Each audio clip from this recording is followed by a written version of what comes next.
విధ్వంసం నుంచి సుపరిపాలన వైపు అడుగులు వేసింది ఏపీలో కూటమి ప్రభుత్వం. గత ఏడాది సుపరిపాలన అందిస్తూ ప్రజల్లో ఒక రకమైన సంతృప్తి శాతాన్ని అందుకుంది. వైసీపీ నవరత్నాల హామీలకు 2019లో అధికారంలోకి వచ్చింది. తిరుగులేని విజయం సొంతం చేసుకుంది. అయితే సంక్షేమం మాటున అభివృద్ధి మరుగున పడిపోయింది. వైసీపీ ఏలుబడిలో వచ్చిన అన్ని రకాల ఎన్నికలు ఆ పార్టీకి అనుకూల ఫలితాలు ఇచ్చాయి. దీంతో విజయ గర్వంతో వైసీపీ ప్రభుత్వం అభివృద్ధి అనే మాటే మరిచిపోయింది. రాష్ట్రాన్ని 20 ఏళ్ల వెనుకబాటుకు నెట్టేసింది.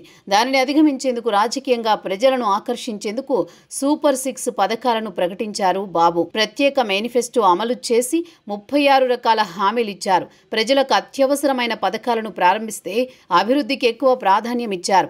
గత ఏడాది కాలంలో సంక్షేమం కంటే ఈ రాష్ట్రంలో అభివృద్ధి ఎక్కువగా జరిగింది. ఇది కాదనలేని సత్యం కూడా. అయితే విప్లవాత్మక పాలనతో ముందుకు సాగింది కూటమి ప్రభుత్వం. ముఖ్యంగా వాట్సాప్ గవర్నెన్స్ ద్వారా పౌర సేవలతో పాటు సంక్షేమ పథకాలు అందించేందుకు కూడా నిర్ణయించింది. దాదాపు 200 సేవలను ఇంటి నుంచే పొందే అవకాశం కల్పించింది. మరో 300 సేవలను సైతం అలానే అందించేందుకు నిర్ణయించింది. విద్యార్థుల హాల్ టికెట్లు, పంపిణీ, పరీక్షా ఫలితాలు, చివరకు రేషన్ కార్డుల దరఖాస్తులు సైతం వాట్సాప్ గవర్నెన్స్ ద్వారా అందించడంలో విజయం సాధించింది. భవిష్యత్తులో ప్రజలు ఇంటి నుంచే పౌర సేవలు పొందేందుకు, పాలనాపరమైన సేవలు పొందేందుకు ఈ వాట్సాప్ గవర్నెన్స్ ఎంతగానో దోహదపడుతుందని ప్రభుత్వం అభిప్రాయపడుతోంది. భావితరాలకు ఉద్యోగ ఉపాధినిచ్చే రంగాలను ప్రోత్సహించాలని కూటమి ప్రభుత్వం నిర్ణయించింది. అందులో ప్రధానమైనది ఆర్టిఫిషియల్ ఇంటెలిజెన్స్.